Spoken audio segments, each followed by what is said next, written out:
Porque o mais importante da nossa vida é conhecer a vontade de Deus para nós, não é verdade? Então vamos orar um pouquinho antes da pregação da palavra de Deus, a ministração da palavra do Senhor. Deus tem algo muito específico para falar conosco. Nós estamos falando esse mês sobre a palavra de Deus, a presença de Deus, né, na nossa vida, a presença de Deus. Nós vamos entrar aí numa temporada aí do Espírito Santo, né? Nós já fomos avisados pelo Senhor, mas o Senhor está aqui no finalzinho, já encerrando essas palavras sobre a presença de Deus. E eu quero que você feche seus olhos. Você que é filho de Deus, você que é filha de Deus, sinta a presença de Deus. O Senhor, Ele está aqui. Aleluia. O Senhor está aqui. Ele está em você. O Espírito Santo se move em você. O Espírito Santo habita em você. Ele é Deus. Senhor, muito obrigada por essa noite bendita, Pai. Como eu te amo, Senhor. Como eu amo a Tua presença. Como nós aqui nesse lugar amamos a Tua presença. Como sentimos, Senhor, o Seu agir já, Senhor Deus, nesse lugar. Ó, Senhor Deus, recebendo as nossas orações, a nossa adoração. Recebendo, Senhor Deus, toda a nossa gratidão. E agora te pedimos, Senhor, fala conosco. É a Tua palavra, Senhor, no nosso coração. Ah, Senhor Deus, revelada, caindo, Senhor Deus, como uma revelação, que vai dar o norte que precisamos, daqui para frente. Pai, em nome de Jesus de Nazaré, nos orienta, fala conosco, em nome de Jesus. Amém? E todo espírito de distração, glória a Deus. Abra sua Bíblia comigo em 1 Samuel. Primeiro livro de Samuel, no capítulo 4, nós temos aqui, eu vou narrar os fatos para você. Podem desligar esse ar, por favor, que eu estou numa guerra. A folha vem, a folha vai, e eu estou numa guerra. Eu estou com medo de me perder nos bolsos, amado. Pode desligar esse ar aqui, por favor? Porque se tem alguém lutando, vai perder. Amém? A palavra do Senhor é ministrada. Acabou. Glória a Deus. A palavra do Senhor diz assim, nós vamos ler do versículo 1 até o versículo 11, e depois eu vou até o capítulo 7 com vocês, narrando o que aconteceu, para que a gente possa entender algumas coisas da palavra de Deus sobre a nossa vida. Antes de nós lermos, você já percebeu que tem algumas coisas na nossa vida que não dão certo, mesmo quando a gente faz coisas que a palavra de Deus diz que a gente tem que fazer? Quem já passou por isso? Você lê a Bíblia, você ora, você dizima e tem coisa que dá errado. Alguém já passou por isso aqui? Hoje o Senhor vai nos responder por que isso acontece. E o Senhor vai alinhar o nosso coração com o coração dele. Quem está pegando essa palavra aqui? Essa palavra é para nós. Aleluia. Amém? Então veja, versículo 1 até o versículo 11. Primeiro livro de Samuel, capítulo 4. E a palavra de Samuel espalhou-se por todo Israel. Nessa época, os israelitas saíram à guerra contra os filisteus. Eles acamparam em Ebenezer. E os filisteus em Afeque. Os filisteus dispuseram suas forças em linha para enfrentar Israel. E intensificando-se o combate, Israel foi derrotado pelos filisteus, que mataram cerca de 4.000 deles no campo de batalha. Quando os soldados voltaram ao acampamento, as autoridades de Israel perguntaram: por que o Senhor deixou que os filisteus nos derrotassem? Eles perguntaram, mas logo em seguida, olha o que eles fizeram. E acrescentaram: vamos a Siló buscar a arca da aliança do Senhor, para que Ele vá conosco e nos salve das mãos dos nossos inimigos. Tem vezes que a gente chega para Deus e não entende algumas coisas, e a gente pergunta para Deus, por que, Senhor, que o Senhor permitiu isso acontecer, mas logo em seguida a gente já vem com uma solução, apresentando para a nossa própria vida, que nós achamos que Deus vai fazer, porque Deus vai ter que fazer, porque eu sou filho, e acabou. Meu Deus, vamos seguir. Então mandaram trazer de Siló a arca da aliança do Senhor dos Exércitos, que tem o seu trono entre os querubins. E os 2 filhos de Eli, Ofni e Finéias, acompanharam a arca da aliança do Senhor. Quando a arca da aliança do Senhor entrou no acampamento, todos os israelitas gritaram tão alto que o chão estremeceu. Os filisteus, ouvindo os gritos, perguntaram: o que significam todos esses gritos no acampamento dos hebreus? Quando souberam que a arca do Senhor viera para o acampamento, os filisteus ficaram com medo e disseram: deuses chegaram ao acampamento, ai de nós, nunca nos aconteceu uma coisa dessas. Ai de nós, quem nos livrará da mão desses deuses tão poderosos? São os deuses que feriram os egípcios. Eles falavam deuses porque eles não sabiam que era somente um Deus, porque eles eram politeístas. E aí eles falam assim: eu conheço a atuação do Deus que opera e defende Israel. Olha só, eles falam assim: esse Deus que se apresenta lá feriu os egípcios com toda espécie de pragas no deserto. Sejam fortes, filisteus, sejam homens, ou vocês se tornarão escravos dos hebreus, assim como eles foram escravos de vocês. Sejam homens e lutem. Olha o que acontece. Então, os filisteus lutaram e Israel foi derrotado. Vira para o teu irmão e fala assim: com arca e tudo. Agora vira para o outro e fala assim: com arca e tudo. Cada homem fugiu para a sua tenda. O massacre foi muito grande. Israel perdeu 30.000 homens. Diz assim, ó, primeiro foram 4K. Não foi? Você não leu comigo? 4K. Agora foram 30K. Os filisteus foram lá no Instagram deles, pegaram o fofinho, aquele balãozinho fofinho, dourado, botaram 30K. Entenderam? 30.000 homens de infantaria. A arca de Deus foi tomada. E os 2 filhos de Eli, Ofni e Finéias, morreram. O que se segue aqui, meus amados? Que naquele tempo, houve essa guerra, houve essa batalha. Logo depois que Deus tinha confirmado Samuel, profeta sobre Israel, logo depois ele seria confirmado como juiz, como sacerdote. Olha, amados, Samuel é uma representação da relação íntima e correta com Deus. Guarde essa informação. Com a presença de Deus. Aqui o que se segue? Eli já estava com seus olhos obscurecidos. Eli era o sacerdote daquela época. E esses 2 filhos, Ofni e Finéias, estavam na guerra, morreram. A mulher de um deles estava grávida. A notícia chega a Eli, que seus filhos morreram, que a arca foi tomada, que Israel perdeu 30K. E aí Eli, que já estava lá na cadeira esperando, que estava preocupado, cai para trás, quebra o pescoço e morre. Não bastasse ter perdido 34.000, né, de uma vez, homens de guerra, a arca de Deus foi tomada, o símbolo da presença de Deus foi tomada, e o sacerdote do povo morreu. Os 2 filhos do sacerdote morreram. E não tinha posteridade, não tinha legado, não tinha nada.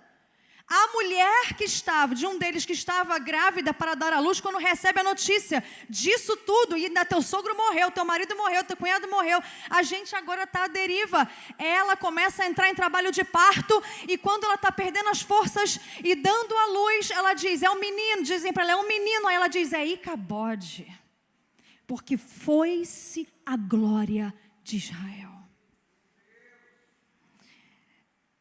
O que acontece aqui, meus amados? Deus, Ele permite primeiro algumas perdas.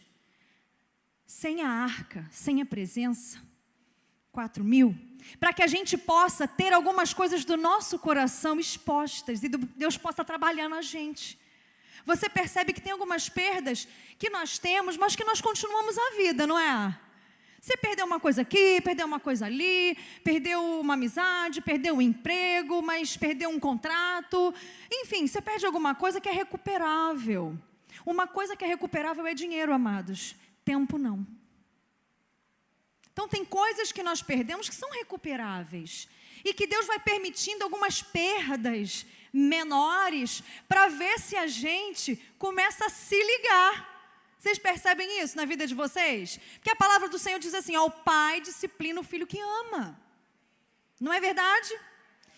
Só que aí, vocês lembram que eles perguntaram para Deus, como Deus já deixou isso acontecer? Vamos a Siló pegar arca e trazer. Logo depois, guarda essa informação, eles com arca e tudo perdem. Deus permitiu que mesmo com a arca da aliança, os filisteus, os inimigos, prevalecessem contra o seu povo. Sabe por quê, meus amados? Porque não basta ter o que representa a presença de Deus. É preciso ter a manifestação da presença de Deus para vencer batalhas. Não adianta você abrir tua Bíblia no Salmo 91 e deixar na tua casa achando que os anjos do Senhor vão pegar aquelas palavras e vão ministrar. Você precisa crer e viver o Salmo 91. Você precisa crer que aquele que descansa no esconderijo do Altíssimo, que se esconde debaixo das asas do Senhor, a sombra do Onipotente descansa. Ou seja, na hora que está uma tormenta na tua vida, você corre para o secreto, corre para debaixo das asas do Senhor, e aí você tem descanso. Quem está pegando essa palavra? Porque aos anjos do Senhor Ele dará ordem ao teu respeito, para que te guiem. Vai cair 1000 ao teu lado, 10.000 à tua direita, mas tu não vai ser atingido. Certo? A seta que voa de dia não vai te alcançar, e nem o terror noturno. Você está entendendo? Porque você fez do Senhor o teu escudo, o teu esconderijo, o teu pavilhão, o teu lugar secreto de segurança. Não basta você abrir a Bíblia no Salmo 91 e as páginas ficarem amarelas. Se você não tiver fé para sair da tua casa todo dia e declarar isso e viver o teu dia debaixo das asas protetoras do Eterno. Amém? Então aqui, há episódios na nossa vida, esse relato do povo de Israel, e você sabe, eu gosto muito de pregar sobre o Antigo Testamento, conectando com o Novo Testamento, porque o Velho Testamento, ele é uma sombra, e o nosso Deus, ele é tão pedagógico, né? O Senhor, Ele pega coisas naturais, coisas concretas, e traz para nós, para que a gente possa, como seres humanos, tão apegados nessa terra, tão naturais, que a gente possa entender. Você quer ver um exemplo? Você está com muita sede, como eu estou agora. O que você faz? E bebe uma água. Ó. Ainda é com gás, amados. Aleluia. Está muito chique isso. Aleluia. Você entende que quando você está morrendo de sede, e aí você chega assim, ufa, me dá uma água. Aí você bebe, e você faz assim, saciou, não é? E aí Jesus fala assim, eu sou a fonte das águas vivas. Você entende perfeitamente quem Jesus é, não é verdade? Quando faz uma analogia, foi isso que o Senhor fez. O Senhor estava usando essa história aqui para trazer para nós hoje uma aplicação nas nossas batalhas, nas nossas guerras, naquilo que nós valorizamos, naquilo que nós colocamos a nossa confiança. Quem está entendendo essa palavra diz eu estou. E tem horas na nossa vida que notícias de derrota chegam e aquilo que a gente estava gerando para glorificar a Deus, a gente morre gerando aquilo e a gente fala, foi-se a glória. Deus não está mais com a gente. A gente agora está à deriva dos filisteus. Os filisteus eram o pior povo, o pior inimigo que Israel podia ter naquela época. Um povo cheio de armamento, uma potência. É igual você olhar aquele financiamento que te deixa no vermelho, aterrador, e diz assim, é muito maior do que eu. Aquele negócio que você botou fé e você disse assim, agora como eu vou fazer? Queridos, se Deus te deu uma palavra, avança no que Deus te deu com a presença de Deus, não com o que parece simbolizar a presença de Deus. Era a própria presença de Deus. A arca, nós sabemos que era um símbolo da presença de Deus, não é verdade? Quando Deus traz para Moisés toda a visão do tabernáculo, ele fala assim, olha, constrói conforme o modelo para que os filhos de Israel aprendam a me adorar, a me cultuar e eles entendam. Olha como Deus é pedagógico novamente. Quando ele fala assim, ó, constrói uma arca, assim, assim, coloca dentro da arca. Agora eu quero que você guarde essa informação comigo, anota aí para você não esquecer. Que você vai entender perfeitamente o que quer dizer isso na sua vida hoje. Dentro da arca, a arca estava no Santo dos Santos, ou seja, no lugar santíssimo. É lá onde o teu Espírito, o Espírito Santo habita dentro de você. E dentro da arca estavam as tábuas da lei, repita comigo, as tábuas da lei, ou seja, a palavra do Senhor, os mandamentos. E estava o pote, o jarro de barro com o maná, um pouquinho do maná, né, ali guardado, que simbolizava algumas coisas, né? A gente já vai chegar aí. E a vara de Arão que floresceu. O que tinha dentro da arca era a manifestação, o selo da presença de Deus. A arca não era a presença de Deus. A arca era um símbolo. Então não era a arca que fazia diferença. Era o que a arca carregava que fazia diferença. Você entende? Não é você ter uma Bíblia na sua casa fechada que faz a diferença, ou aberta no Salmo 91 que faz a diferença. É o que você carrega de manifestação poderosa da revelação dessa palavra na sua vida, na presença de Deus, que faz a diferença. E assim a gente... É assim que eu luto minhas guerras. Você pode cantar? Porque, querido, vocês já sabem. Isso. Ó, aí, ó, quem canta no chuveiro, se revela, vai. Parece. Parece. Ó, eu sou ministra, mas... Pronto, aleluia. É assim que a gente luta as nossas guerras, com a presença de Deus. Só que tinha uma coisa muito séria. Você vai perceber que aqui no capítulo 5, os filisteus tomaram a arca e aí eles levam a arca para... A arca passeia pelo acampamento dos filisteus por 7 meses. E só acontece desgraça. A arca vem, eles capturam a arca e levam para Asdod. E aí em Asdod, o que começa a acontecer? Eles pegam a arca simplesmente como um amuleto, como qualquer símbolo de uma divindade deles. Colocam lá dentro do templo de Dagom. Aí coloca a arca lá, tipo assim, agora a gente vai ser abençoado, porque esse Deus Todo-Poderoso, o nosso Deus foi mais forte. Então a gente capturou essa arca, que é um símbolo dessa presença, desse favor, desse poder, e a gente pega isso aqui. Que é um amuleto? Amuleto é um objeto ao qual se atribui poderes sobrenaturais. Então eles olharam a arca como um amuleto. Vamos botar aqui no templo de Dagom. Dagom significa, essa divindade adorada pelos filisteus, significava o Deus da fertilidade, Deus com D minúsculo, amém? Deus da fertilidade, o Deus das colheitas e Deus da unção dos reis e dos líderes. Então, era um demônio, que a gente sabe muito bem, que trazia posição, que colocava homens em lugares de visibilidade e dava poderes para esses homens. Então, o que aconteceu aqui? A arca se situou na frente, eles botaram na frente da estátua de Dagom. Foram dormir, tipo assim, somos vitoriosos, estamos aqui com um amuleto muito poderoso. Agora a gente está o povo mais poderoso ainda da terra. Vocês entendem? Está aqui? Foram dormir. Aí os sacerdotes do templo de Dagom acordaram de madrugada. Falaram assim, vamos ver como é que está isso aí. Chegam lá, Dagom está prostrado diante da arca de Deus. A estátua de Dagom era uma estátua enorme, muito pesada, sabe, de concreto. Não tinha como isso acontecer, a não ser que um poder maior se manifestasse. Mas você percebe que quem colocou a arca de Deus na frente da estátua de Dagom foram quem? Os filisteus. Então isso não quer dizer que a manifestação do poder é acerca do que um homem leva e acredita num amuleto. É acerca do que está dentro da arca que se manifesta como poder, a presença de Deus. Dagom, caído. O que eles fazem? Levantam Dagon e falam, não, aconteceu um problema, né? De repente um terremoto, a gente não percebeu. Botamos de novo, foram dormir e voltaram. No dia seguinte, sabe o que tinha acontecido? Para ficar bem claro. A cabeça de Dagon estava no chão e os braços de Dagon estavam no chão, só o tronco estava de pé. Eles entenderam.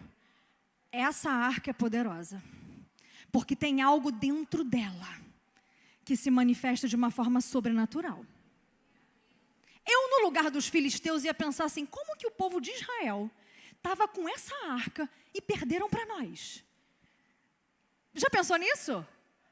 Como que eles estavam com essa arca e o nosso ídolo se quebrou diante dessa arca, e só que quando essa arca estava com eles, essa arca não pôde dar vitória para eles? Você já se perguntou disso? É isso que os povos da terra se perguntam quando olham para nós e nos veem de Bíblia embaixo do braço, andando para a igreja, mas não vê a nossa vida andar. Não vê as nossas enfermidades serem curadas no poder do nome de Jesus. Mas existe um porquê. Dagon era o chamado Deus da fertilidade, das colheitas e da unção dos reis e líderes, não é? O que tudo isso acontece quando está diante da presença de Deus? Se quebra. Porque as colheitas e aquilo que eu tento gerar do meu jeito em idolatria tem que se prostrar e tem que se autodestruir diante da presença daquele que faz todas as coisas. Não é do meu jeito, não é do teu jeito, não é do nosso jeito. É do jeito daquele que habita nas mais altas alturas. E o Senhor está mostrando. Entrou ali, o que aconteceu? Como é que eles ficaram? Atemorizados. Vamos tirar essa arca daqui. Não é isso? Vamos tirar essa arca daqui. Aí a arca passou para outra cidade, passou para Gate. Quando chegou em Gate, eles já ficaram ressabiados, né? Aqui no versículo 8 em diante. Mas quando a arca chegou, a mão do Senhor trouxe o quê? Castigo para aquela cidade. Trouxe grande pânico, porque começou a acometer o povo dali de úlceras, enfermidades. Eles ficaram em pânico. Eles ficaram apavorados. E isso afligiu o povo da cidade, tanto jovens quanto velhos. Não tinha idade, amados. Não tinha comorbidade, não tinha idade. Não tinha quem é mais propenso, menos propenso. Quem tinha alguma imunidade. Não tinha isso. Foi uma epidemia de tumores mortais. Só da arca chegar em Gate. Olha que poder. Guarde isso. Como esta arca não deu esse poder para o povo de Israel vencer. Eles perderam vergonhosamente. O Senhor está comunicando alguma coisa ao seu povo. E o Senhor está comunicando alguma coisa para nós. Sobre a sua presença. Depois sai dali. Então eles enviaram a arca de Deus para Ecrom. Bota em Ecrom. Manda, chuta daqui. Tira essa arca. Por favor. Não queremos mais isso. Levar a arca para Ecrom. O que aconteceu? Quando a arca de Deus estava entrando em Ecrom, o povo começou a gritar. Eles trouxeram a arca desse povo, desse Deus. Levem embora essa arca, que ela volte para o seu lugar. Ficou 7 meses. E você sabe que o 7, ele representa o tempo perfeito de Deus. 7 é o número do Senhor. É o número de uma completude onde você pode descansar no resultado. Olha só o que acontece ao final dos 7 meses, que a arca volte ao seu lugar. Mas a arca, ela precisava se movimentar de uma forma única. Ela precisava ser levada em carros de bois, ela precisava ser manuseada por levitas. De alguma forma, queridos, os povos da terra idólatras, eles sabem que o nosso Deus é o Deus verdadeiro. E aí eles fazem, depois você medita, do capítulo 4 de 1 Samuel até o capítulo 7, você vai ficar assustado com a quantidade de revelação que você vai ter. Depois disso, sabe o que acontece? Eles fazem assim, os sábios, né, os magos dali daqueles lugares, dos filisteus, eles fazem assim, olha, vamos fazer o seguinte, a gente vai fazer um teste com esse Deus dos hebreus. A gente vai mandar essa arca em cima de carros de bois, e a gente vai pegar os bois, vai pegar os filhinhos dessas vacas, né? Essas vacas assim que para eles eram sagradas, vai guardar no curral, senão eles vão atrapalhar essas vacas a irem pelo seu caminho, vamos tirar tudo que pode atrapalhar esse sinal dos céus. Vamos fazer uma prova. Vamos botar a arca e vamos botar essas vacas, as 2 vacas com a arca em cima na estrada. Se essas vacas forem sozinhas para Bet-Semes, a gente vai saber que foi o Deus de Israel que fez tudo isso conosco. Mas se elas se desviarem pelo caminho, o que vai acontecer? A gente vai saber que isso foi por acaso, isso foi uma coincidência.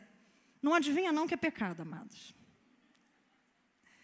As vacas vão, olha o que Deus faz. Deus usa situações externas, naturais, para confirmar os seus decretos e as suas leis espirituais. As vacas, elas não vão só retinha no caminho, não. Elas ainda vão mugindo. Mó, mó. Como quem diz assim, fui eu. Foi Deus, hein? Ó, prestem atenção. E aí as vacas chegam, sabe aonde? Em Kiriat Jearim. Kiriat Jearim ou Jeraim, no capítulo 7. Tudo isso aqui acontece no capítulo 6, para que no capítulo 7 a gente tenha algo incrível e algumas respostas sejam dadas para nós. Queridos, não tem jeito. Tudo o que aconteceu com os filisteus, quando a arca ficou 7 meses lá e tudo de errado aconteceu, era Deus mostrando que quando você tem alguns símbolos da presença de Deus, como um amuleto, isso traz maldição para você e derrota. Porque são só símbolos da presença de Deus, não é a presença de Deus de fato. Porque a presença de Deus de fato, existe um padrão, e o padrão é intimidade, é relacionamento, e eu te provo isso na palavra. Quem que é aqui que eu prove para você na palavra, diz assim, eu quero, me mostra aí, pastora. Vai lá em 1 Samuel capítulo 3, que você vai ficar de queixo caído. Não é à toa que Samuel está sendo levantado nesse tempo. Não é à toa. Samuel é a resposta profética dos céus para um tempo de negridão espiritual sobre Israel. Um tempo de contaminação, abusos espirituais. Um tempo de cegueira espiritual. Um tempo em que a voz de Deus era escassa e o sacerdote era cego. Não via o que os seus filhos faziam na encolha. Amados, você está de olho na internet. Cada um tire suas próprias conclusões. E cuidado para não julgar aquilo que Deus não julgou. Cuidado. Olha que incrível. Samuel é o exemplo de como se relacionar com a arca de Deus. Quando nós nos relacionamos com a Bíblia, com a palavra de Deus, da forma errada, como um amuleto, vem enfermidade, vem pavor, vem pânico, vem derrota, derrotas pequenas e derrotas maiores. É quando você lê a Bíblia, mas não pratica. É quando você ora, mas não confia. É quando você canta, mas não adora. É o relacionamento errado com a presença de Deus. Você se relaciona com amuletos. Você se relaciona com religião. No mau sentido. Porque religião é religare. É uma oportunidade, um modo de vida que te religa o teu espírito à vida. Traz para você um conhecimento da vontade de Deus. 1 Samuel capítulo 3 vai dizer para nós, olha que coisa incrível. A partir do versículo 3, a lâmpada de Deus ainda não havia se apagado. A lâmpada de Deus aqui é o candeeiro. E Samuel estava deitado no santuário. Onde Samuel estava deitado? No santuário. Aonde Samuel dormia, descansava, repousava, no santuário. Onde se encontrava o quê, meus amados? A arca de Deus. Ele descansava, ele dormia no santuário. Onde estava a arca de Deus? E aí vem um ensino poderoso para nós. Então o Senhor chamou Samuel. Quem chamou Samuel? Quem chamou Samuel? Cutuca o teu irmão e fala assim, o Senhor chamou. Vira para outro e fala assim, o Senhor chamou. Aleluia. Fala assim, eu também quero escutar. Eu também quero discernir essa voz. Samuel respondeu, eu estou aqui. E correu até Eli e disse, estou aqui, o Senhor me chamou. Samuel era pequenininho. Samuel não tinha maturidade. Então Samuel, quando escutava algo de Deus, corria para um tutor. Corria para alguém decifrar alguma coisa. Ele achava que era o homem que estava chamando. Quando você que é Samuel pequenininho, chamado por Deus e não tem maturidade, você acha que uma palavra liberada do altar é coisa de homem. Você acha que uma direção que o pastor deu é coisa de homem, aí você não faz. Só que Samuel fazia, porque quando você se relaciona debaixo de temor, em autoridades naturais, Deus te pega para revelar a autoridade dele espiritual sobre você. Ele te escolhe para ele se revelar para você, aleluia. Essa palavra aqui está pegando o teu coração.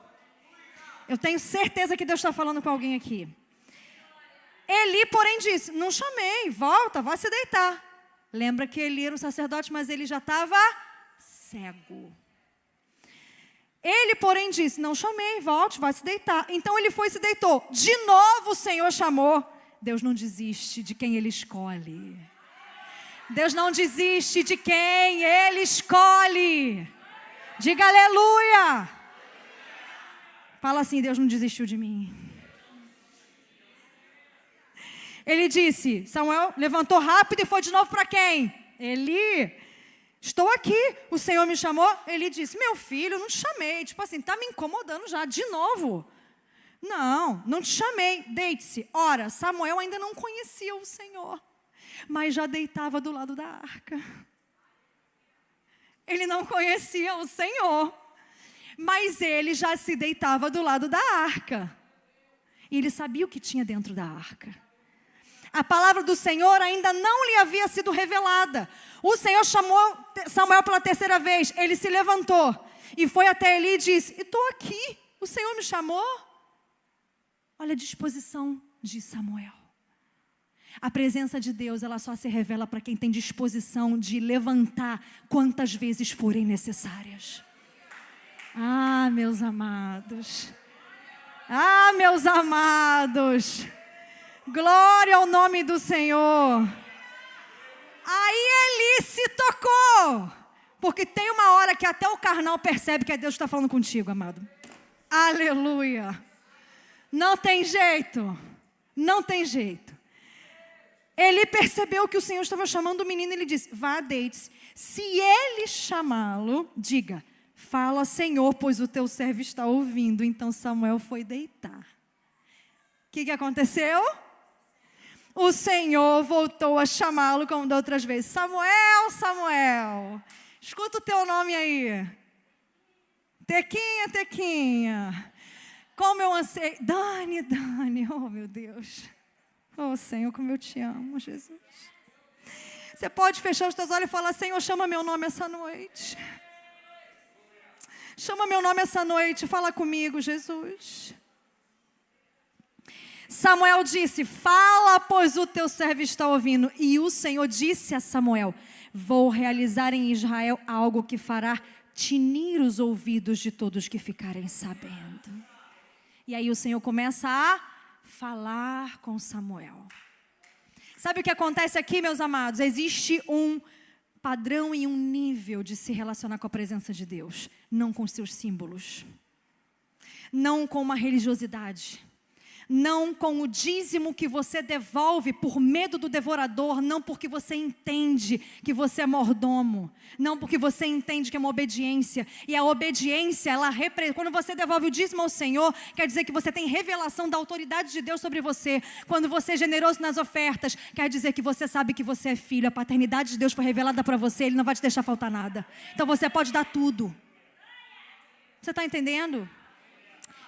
Queridos, é incrível o que o Senhor faz aqui a partir de agora.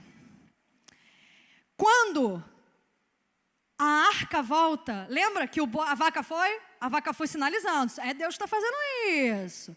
Chegou em Kiriat Jearim, versículo 2 do capítulo 7. Disseram assim, vamos eleger Eleazar, filho de Abinadab, o levita, para que ele fique olhando a arca, tomando conta da arca. A arca ficou neste lugar durante 20 anos. Ele não estava em Jerusalém, estava aos arredores de Jerusalém. Eleazar significa Deus ajudou. Isso quer dizer que quando a arca chega perto de você, a presença de Deus chega perto de você, não é o que simboliza a presença, é o Deus que ajuda que se manifesta na sua vida. É a presença do Deus que faz, do Deus que ajuda, do Deus que está dizendo assim, eu vou te dar uma outra oportunidade, eu vou fazer minha presença voltar para você. Eu vou fazer minha presença voltar para o lugar que é devido para o teu coração, para a tua vida. E você vai ficar agora me dando a resposta que eu sempre quis. Que é esta. Olha o que aconteceu. Ficou a arca ali por 20 anos. Durante esse tempo, olha o que acontece. Aleluia. Olha o que acontece. Versículo 2. A arca permaneceu em Kiriat Jearim muito tempo. Foram 20 anos. E todo o povo de Israel buscava o Senhor com súplicas. E Samuel já estava grande. Porque no final do capítulo 3 diz que a palavra do Senhor era com Samuel. E o Senhor confirmava tudo que Samuel falava. Por isso, ele foi aceito e reafirmado pelo povo como profeta de Israel. Como você vai querer ser profeta de alguma coisa se Deus não te respaldar? Como você vai dizer, Deus me disse, se Deus não te respaldar? Você vai dizer 1 milhão de vezes, eu já vi várias pessoas dizendo, Deus me disse, Deus falou. E a pessoa fala uma coisa e eu sei assim, mentira. Deus não falou nada. Porque quando Deus fala, Deus respalda. Deus respalda, amados. O Senhor conecta, o Senhor respalda. A palavra do Senhor diz que Samuel, ele tinha tanto o jeito de lidar com a presença de Deus, que quando ele falava, era como se fosse Deus falando. Agora você entende por que você faz tanta força para convencer as pessoas para fazer alguma coisa para você. As pessoas não sentem a presença de Deus nas tuas palavras. As pessoas não sentem a presença de Deus na sua vida. Querido, está na hora disso mudar. E isso quer dizer que nós muitas vezes estamos carregando a presença de Deus, usando a arca como um ídolo. Aonde você vai ver isso? Agora. Olha aqui, o versículo 3. Eles começaram a buscar o Senhor com súplicas, não foi? Olha o que Samuel fala. Eles perderam por causa desse versículo 3. Eles perderam 4K, eles perderam 30K. E a arca de Deus foi tomada por causa desse versículo aqui. Expôs o coração deles. Lembra que lá no início eu falei que algumas perdas expõem o nosso coração para ser tratado por Deus? Olha aqui. Versículo 3. E Samuel disse a toda a nação de Israel, se vocês querem voltar-se para o Senhor de todo o coração, livrem-se então dos deuses estrangeiros e das imagens de Astarote. Meu Deus, quem é essa diaba? Astarote é praticamente a mulher do Dagon. Ela é a deusa da fertilidade. Ela é a deusa das colheitas. Que quer dizer, sabe o quê? Quando a gente quer gerar coisas para Deus do nosso próprio jeito, nós estamos sendo idólatras da nossa maneira de pensar e não do jeito que Deus quer fazer. A gente acha que porque a gente fez isso, fez um curso, fez aquilo, e porque a gente olha racionalmente algumas coisas, não, isso aqui encaixa aqui, isso aqui faz aqui, vamos botar o fulano nesse lugar, porque o fulano é mais sanguíneo, vamos botar na recepção, vamos botar o fulano aqui que é mais melancólico, mais conforme, aqui nisso aqui, isso ajuda, mas isso não garante a vitória. Sabe o que garante a vitória? É a presença do Espírito Santo na vida de quem está fazendo. Não é você carregar a arca, é você viver o que está dentro da arca. Sabe o que está dentro da arca, amados? Tábuas da lei, é a Bíblia dentro de você que se torna realidade. Você começa a temer o Senhor. Você começa a perguntar o que Jesus faria nessa situação. Você corre para a palavra e você obedece. Aí tem a botija lá de barro com um exemplar, um pedaço de um maná, dizendo: Jesus é o pão da vida. Eu vou confiar no sustento que Deus me dá. É isso que quer dizer, amados, o maná. Jesus proverá, Ele é a fonte de provisão, Ele é o sustento, Ele é o maná, Ele é a provisão. Vou confiar. O que é a vara de Arão que estava dentro da arca? É a arca, amado, ou o que está dentro da arca? O que era a vara de Arão? A vara de Arão simbolizava uma fé sobrenatural. A vara florescida de Arão quer dizer a escolha de Deus sobre você. A manifestação do poder de Deus. Quando Deus te manda fazer alguma coisa, você obedece e Deus te respalda. Isso é a vara de Arão que floresce. Então olha para o que Deus está te mandando fazer e veja se está florescendo ou não. Porque se não está florescendo, quer dizer que você está sem unção. Você está sem a presença. Você está carregando a arca, mas não está manifestando a glória. Você não está no perfil de Samuel. Você deita perto da arca e se relaciona, ouve a voz de Deus, aprende a ouvir a voz de Deus deitando do lado da arca. Então você entende que não é a arca, é a voz que conduz a arca. É o que está dentro da arca, é a palavra de Deus que te guia, que te revela, que te purifica. É o respaldo de Deus sobre você, é a ação da presença de Deus. É a capacitação sobrenatural. Você não aguenta algumas coisas, está te faltando não somente amor, mas está te faltando unção, querido. Unção é a capacitação sobrenatural para aquilo que você não consegue fazer na tua força natural. Isso é unção. Amém, meus amados? Essa palavra é para mim, essa palavra é para você. Eu estou a tarde toda com o Espírito Santo. Sabe que horas Deus me deu essa palavra? 3h38 da manhã. Eu acordei e falei, estou entendendo. Aí o Senhor falou, Samuel. Você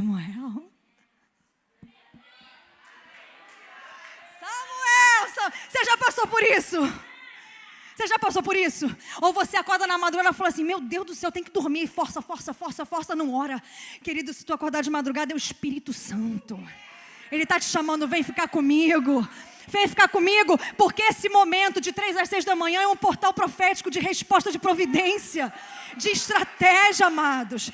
Em nome de Jesus, acorda e vai falar com Deus. Levanta e fala assim, fala, Senhor, que o teu servo ouve. O que tu quer comunicar?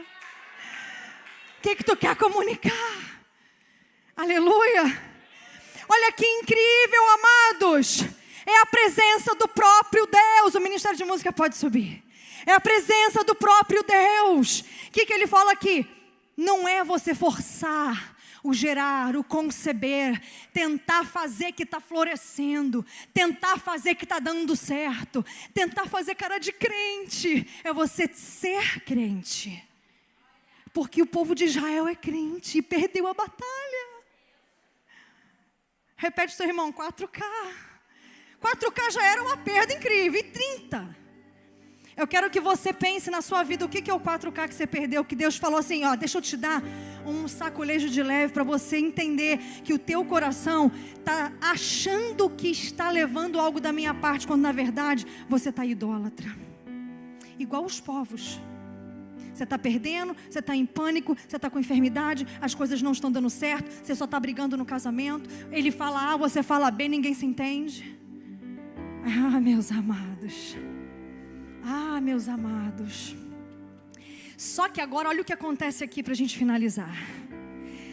Se vocês se consagrarem ao Senhor e prestarem culto somente a Ele, somente a Ele, somente a Ele, somente a Ele, somente a Ele, Ele vos libertará da mão dos filisteus. Assim os israelitas se livraram dos baalins e dos postes sagrados e começaram a prestar culto somente ao Senhor. E Samuel prosseguiu, reúnam todo Israel em Mispa e eu intercederei por vocês. Aí Samuel intercede, o povo fica assim, aleluiado, somos do Senhor, Deus é por nós, Ele vai nos livrar, aleluia. Versículo 7, acompanha comigo.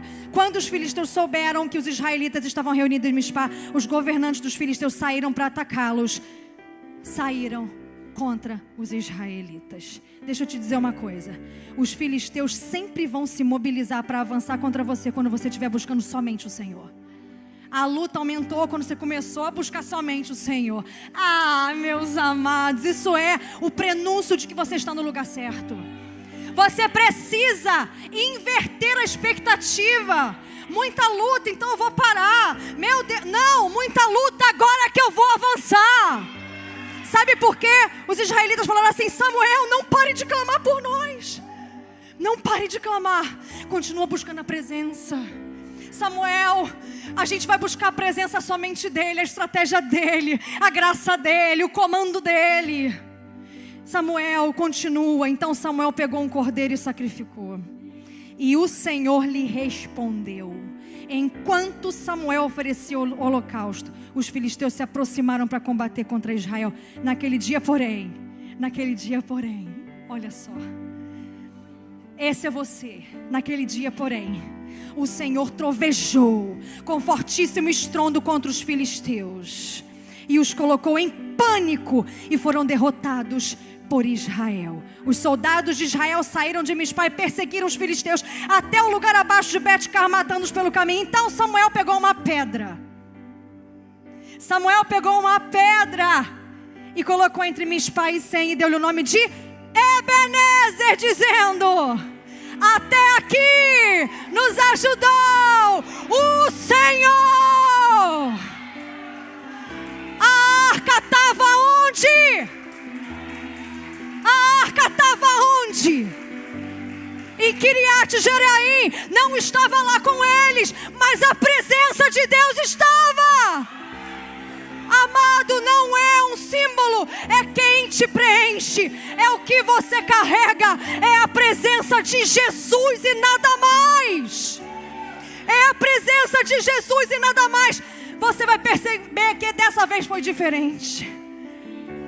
Os filisteus já tinham vencido 2 vezes Israel. 2 vezes. Eles pensaram, vai estar no papo, porque eles têm 34 mil a menos no exército. Só que dessa vez, Israel não estava colocando a sua fé num amuleto. Não estava colocando a fé na arca. Não estava colocando a fé na carteirinha do membro. Não estava colocando a fé no tempo de convertido que eu tenho. Não estava botando a fé no cargo de liderança que eu já ocupei na igreja tal, que eu já fiz aqui, que eu já fiz ali. Não! Estava colocando a sua confiança no Senhor e disse: Ebenezer, até aqui nos ajudou o Senhor. Fica de pé, querido. Aleluia. Era a presença do próprio Deus se manifestando em ação contra os filisteus. Digo mais, as terras de Ecrom até Gate foram reconquistadas por Israel, que os filisteus tinham tomado. E você sabe o que significa Ecrom? Ecrom significa arrancado pelas raízes. E Gate significa lagar, lugar de esmagamento de vinho, que aponta para alegria e celebração. Ou seja, aquilo que tinha sido arrancado de você, para que você tivesse alegria e celebração, está sendo restituído, porque você está colocando a tua fé na presença de Deus, naquele que pode fazer, no Deus Todo-Poderoso. Não é no teu jeito, não é na tua força, não são nos teus argumentos, não é na tua inteligência, não é no que você acha que vai dar certo, não são nos teus contratos. Meus amados, não é no teu contrato, não é na conexão, no network que você faz, não é no dinheiro que você ganha, não é em quantas curtidas ou quantos seguidores ou qualquer coisa que você possa imaginar que possa representar a aprovação de Deus sobre você, mas é sobre a presença manifesta do Senhor sobre a sua vida. Sobre a sua vida. Aleluia, Senhor. Aleluia, Senhor. Queridos, eu quero que você se lembre de uma coisa. Em 1940 aconteceu um avivamento nas Ilhas Hébridas. Eu passei as minhas férias todas de janeiro estudando sobre isso, estudando sobre avivamento. E o Senhor ministrou de algo muito especial. No Reino Unido, numa cidade chamada Lewes, aconteceu um grande avivamento em 1940, nessas Ilhas Hébridas. E começou o pastor, o Campbell, dessa igreja, ele começou a ser chamado para ir nas prisões, porque os presos queriam confessar seus pecados. Ele começou a ir nas festas, nas baladas dos jovens naquela época, né? Não sei como é que devia ser. para que as meninas, as jovens adolescentes da prostituição, elas estavam falando: eu preciso de Deus, eu preciso do perdão, eu preciso. E o pastor tinha que ir lá para ministrar, para fazer apelo, para pegar o nome, para batizar, para converter. Começou a acontecer uma grande consciência sobre o caráter e sobre a presença de Deus. E isso ativou um quebrantamento, isso ativou um arrependimento. Mas sabe como isso começou? Isso começou assim, com a história dessa igreja, aonde o pastor e o seu conselho de pastores, eles estavam conversando muito chateados, dizendo assim: nós já fizemos de tudo, essa igreja não cresce. Nós já fizemos de tudo, a cidade não é afetada pelo evangelho que nós pregamos. O nosso povo recebe alimento, o nosso povo tem uma vida de santidade, mas parece que isso não se alastra, isso não se multiplica. O que deve estar acontecendo? Aí começaram a contratar pregadores de outras cidades e trazer, e pedir para jovens virem juntos e chamar um cantor. Está parecido com o que a gente vive hoje por aí? Aí vamos, tragam, vai a cidade. Aí enchia naquele momento, mas a vida da igreja era vazia de novo. Parece com que algumas histórias. E aí um grande dia chegou uma senhora de 81 anos. Viu o pastor amuado na igreja. Falou assim: ô meu pastor. Parecia a irmã Glorinha. Ô meu pastor, o que houve, meu pastor? Ele sentiu muita confiança naquela irmã, porque aquela irmã era uma irmã de oração, uma irmã muito escudeira dele. E ele falou assim: poxa, minha irmã, nós já tentamos de tudo, eu estou muito entristecido, e tentamos de tudo, mas parece que esse poder, esse evangelho, ele não chega, ele não se alastra, ele não se multiplica, ele não faz efeito na vida de outras pessoas. Nós não conseguimos ganhar pessoas para Jesus, nós não conseguimos curar, libertar. E essa irmã falou assim para ele: você já tentou de tudo, meu pastor? Ele: já tentei de tudo.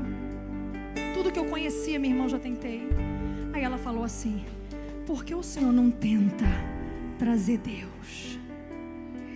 Por que o senhor não tenta trazer a presença de Deus? Por que o senhor não faz uma reunião só clamando pela presença de Deus e esperando que Ele venha? E eles marcaram. Ele olhou aquele conselho daquela senhora muito sábia. Ele falou assim: nós vamos marcar só com os líderes, 2 vezes por semana. Nós vamos estar nesses 2 dias de jejum, e nós vamos somente buscar a presença de Deus. E eles estavam na rotina deles, do mesmo jeito, somente sendo fiéis à presença, somente buscando a presença, somente dizendo: Deus, já tentamos de tudo, mas nós queremos o Senhor. E as coisas ao redor na cidade começaram a acontecer, e eles foram buscados, eles foram acessados, e a igreja começou a lotar, porque o Senhor se lembrou deles, o Senhor se apresentou a eles de fora para dentro. A demanda veio até eles. Quem está entendendo? Tem áreas da sua vida que você já tentou de tudo, você só não tentou buscar a presença de Deus.